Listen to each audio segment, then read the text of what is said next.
गली गली में शोर है, मोदी जी डरपोक हैं, प्रधानमंत्री जी डरपोक हैं। उनके लिए उन्होंने इजराइल जाके नाच गाना किया। अभी उसका मीनिंग क्या है आप खुद समझिए। पहले जो 4 स्टार्स जो किताब है नरवाने साहब की, उस क्या इतनी सकपकाहट क्या है, इतनी घबराहट क्या है उसमें, आप क्यों नहीं उसको रिलीज होने देते? आज हमारे देश का वो हाल इस बड़े बोले प्रधानमंत्री ने कर दिया है कि हम मुंह दिखाने के लायक नहीं है। मैं नरेंद्र मोदी के ऊपर थूकने का काम करूंगा क्योंकि इसने हमारे देश की गरिमा को खराब करने का काम किया है। एप्स्टीन फाइल के बाद हुई डील आखिर किसके फायदे के लिए है? प्रधानमंत्री मोदी की चुप्पी आखिर किसे बचा रही है और इन सब से देश का नुकसान क्यों हो रहा है? ऐसे तमाम सवालों के साथ आज इंडियन यूथ कांग्रेस के कार्यकर्ता इस जंतर मंतर में उपस्थित हुए हैं। यहाँ वो प्रधानमंत्री आवास का घेराव करेंगे, उनसे तीखे सवाल पूछेंगे। तो आइए चलते हैं, बात करते हैं उन्हीं से और आपको मिलवाते हैं कुछ ऐसे युवा से जो ये जानना चाहते हैं कि आखिर प्रधानमंत्री मोदी चुप क्यों है, वो जवाब क्यों नहीं दे रहे हैं। सर, आज के प्रोटेस्ट के बारे में कुछ बताएं हमें।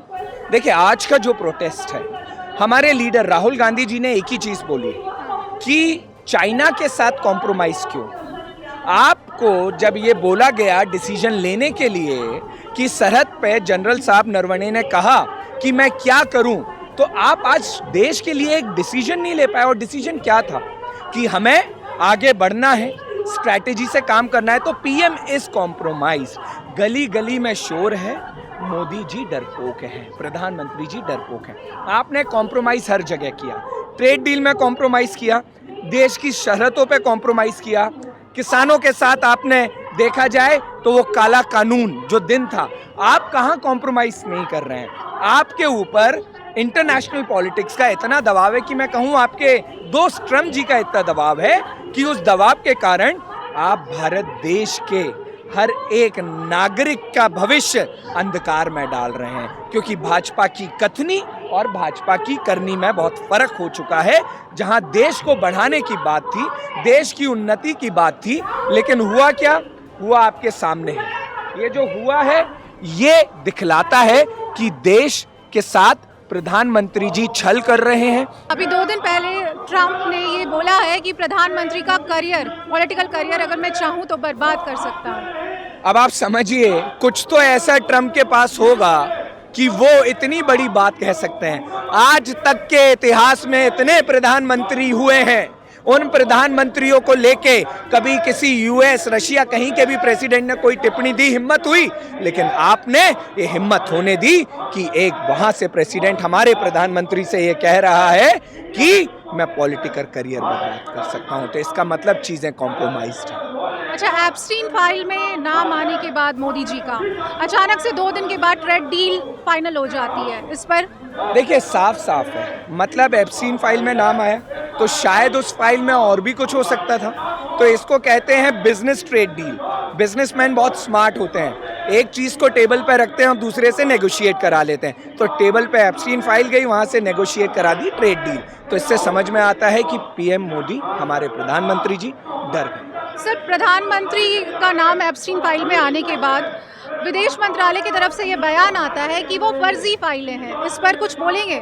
क्या होता है जब शंकराचार्य बैठते हैं तो कह देते हैं कि शंकराचार्य की पदवी नहीं है, जब हमारे किसान बैठते हैं तो कह देते हैं देशद्रोह का काम कर रहे हैं। ये भाजपा है, इस भाजपा के खिलाफ जब भी आवाज उठी है तो वो उस बात को भी पलट देते हैं और फिर सबूत मांगने लगते हैं कि आप देश के नागरिक हो कि।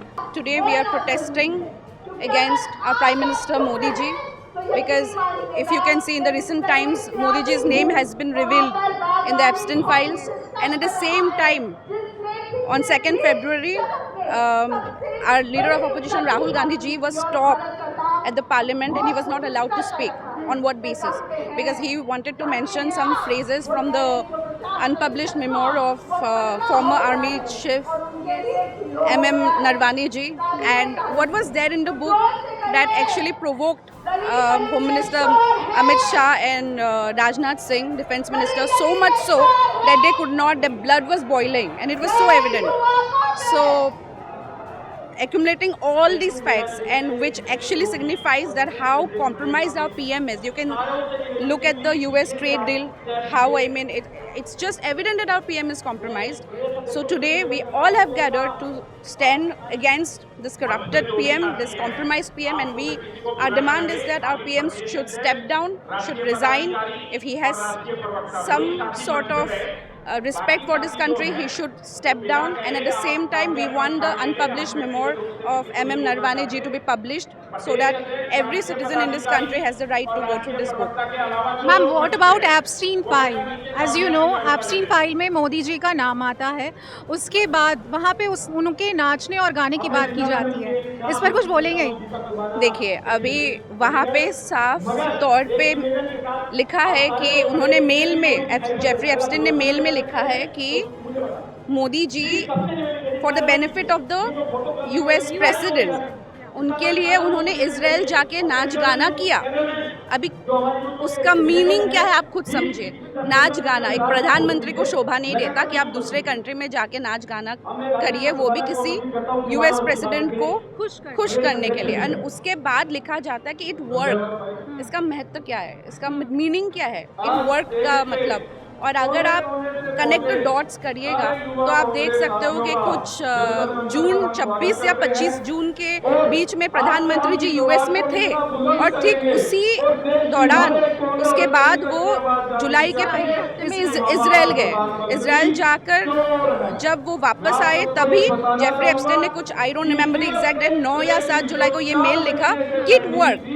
तो it is actually very dangerous to our national security कि अगर हमारे प्रधानमंत्री जी कॉम्प्रोमाइज्ड है तो ये सारे चीज़ें क्यों अनदेखा किया जा रहा है। आज अगर हमारे नेता विपक्ष राहुल गांधी जी का नाम आता तो आप सोचिए पूरे मीडिया चैनल्स 24 घंटे 1 महीना 2 महीना से वही दिखाते रहते, लेकिन यहाँ पे स्पष्ट तौर से प्रधानमंत्री जी को क्लीन चिट दे दिया गया है without any investigation, which is a risk to our country. And at the same time जिस तरीके से नरवाने जी ने उस बुक में कुछ बयान दिए हैं, जिस तरीके से जब चाइना की टैंक्स हमारे टेरिटरी में इन्वेड कर रहे थे और डिसीजंस एंड मौके में प्रधानमंत्री जी उन्हें आदेश देते कि आपको जो उचित समझो वो करो, तो इस तरीके से देखा जाए तो मतलब इतना वॉलेटाइल है। आज नेशनल से 500 मीटर या 250 मीटर की दूरी में थे।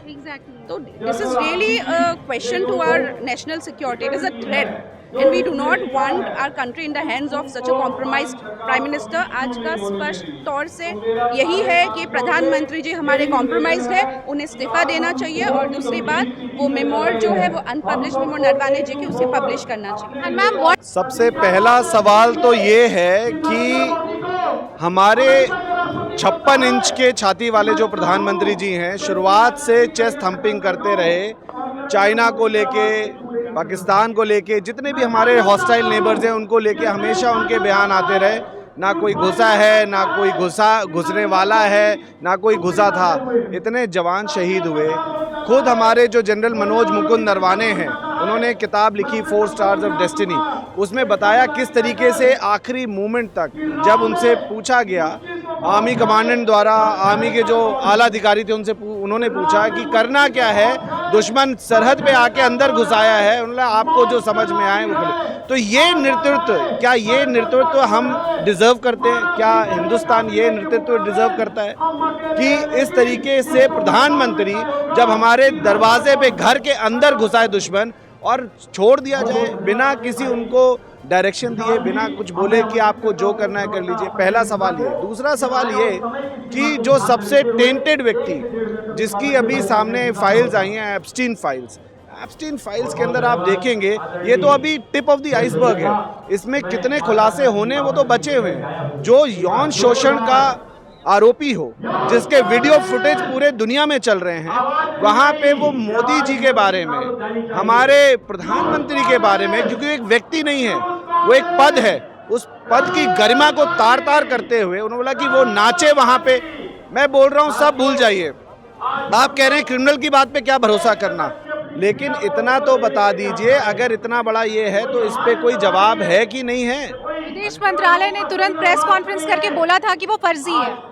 नहीं, फर्जी है तो भाई उस पर आप क्यों नहीं आ रहे हैं? प्रधानमंत्री सदन में आए, और उस पे ये एक डेमोक्रेसी है। डेमोक्रेसी का अगर ज़रा सा भी अंश सदन के अंदर बचा है तो जिम्मेदारी बनती है हमारे प्रधानमंत्री और सत्ता दल की कि इन सवालों का जो माननीय नेता हमारे एलओपी राहुल गांधी जी उठा रहे हैं लगातार, उनका माइक बंद करने की जगह उनके जवाब दिए जाएं कि कैसे मर्यादा तार तार हुई, कैसे देश के प्रधानमंत्री के ऊपर इतनी बड़ी बात हुई। इसका जवाब कौन देगा? इसका जवाब तो वही दे सकते हैं ना जिनके नाम इसमें आए हैं। लेकिन एकदम कानों को चीरता हुआ सन्नाटा, और वो लगातार सन्नाटा उन्होंने बनाया। इससे पता चलता है उनका एडमिशन है, उनके पास कोई जवाब नहीं है इस चीज़ का। सर, प्रधानमंत्री मोदी चुप है, वो चुप रहकर किसको बचा रहे हैं? सीधी सी बात है, वो अपने साथियों को बचा रहे हैं। जो उनके साथी हैं अडानी, अंबानी और जो कैपिटलिस्ट पूंजीवाद जिसको उन्होंने यहाँ पे, आप मोनोपोली देख लीजिए किस तरीके से देश के अंदर मोनोपोलीज चल रही हैं। एक ज़माने में जब कांग्रेस की सरकार थी, यूनिनॉर से लेके इतने सारे टेलीकॉम कंपनीज यहाँ पे ऑपरेट करती थी। आज बात करेंगे तो वोडाफोन जो है वेंटिलेटर पे है, एयरटेल और जियो, उसके अलावा कुछ नहीं, सिर्फ 3 कंपनी।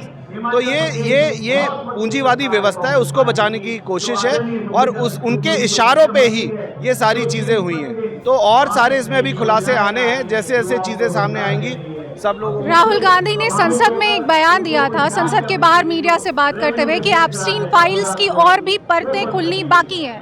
तो और क्या हो सकता है? बहुत कुछ है। सबसे पहले तो हम ये डिमांड करेंगे कि पहले जो 4 स्टार्स जो किताब है नरवाने साहब की, क्या इतनी सकपकाहट क्या है, इतनी घबराहट क्या है उसमें? आप क्यों नहीं उसको रिलीज होने देते?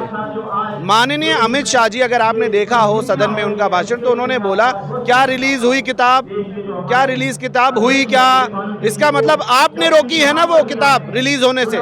इसका मतलब आपने पढ़ी है वो किताब, उस किताब के अंदर क्या लिखा हुआ है, तो आपने पढ़ के जान के उस किताब को आपने रोका पब्लिश होने से। इससे पता चलता है कि साफ साफ एकदम आपका उसमें जो है पूरी एडमिशन है। प्रोटेस्ट में प्रधानमंत्री आवास का आज घेराव कर रही है आईवाईसी, क्या सवाल करेंगे आप उनसे? देखिए, पूरे आईवाईसी की बात नहीं करूँ, आज पूरे विश्व की बात करूँ तो आज हमारे प्रधानमंत्री के ऊपर थू-थू हो रही है, क्योंकि डोनाल्ड ट्रंप खुद ये कह चुका है कि मेरा मुंह मत खुलवाइए, इनका मैं राजनीतिक कैरियर खत्म कर दूंगा। आज हमारे देश का वो हाल इस बड़े बोले प्रधानमंत्री ने कर दिया है कि हम मुंह दिखाने के लायक नहीं है, क्योंकि जहां पर भारत विश्व गुरु और एक महाशक्ति के रूप में काम किया करता था, राजीव गांधी जी और इंदिरा जी के लोहे अमेरिका जैसे और विश्व पटल पर नाम चलता था, इस प्रधानमंत्री ने एप्स्टीन फाइल में नाम लाकर, एक नरक के मामले में नाम लाकर हमें नरक की और हमारे विश्व गुरु देश को नरक की ओर धकेलने का काम किया है। मैं नरेंद्र मोदी के ऊपर थूकने का काम करूंगा, क्योंकि इसने हमारे देश की गरिमा को खराब करने का काम किया है। क्या लगता है नरेंद्र मोदी को इस्तीफा देना चाहिए? अगर ये इसमें मानवीयता है, इसमें शर्म है और ये लोकतंत्र को मानने वाला व्यक्ति है, तो इसको इस्तीफा नहीं, चुल्लू पर पानी लेकर डूबकर मर जाना चाहिए।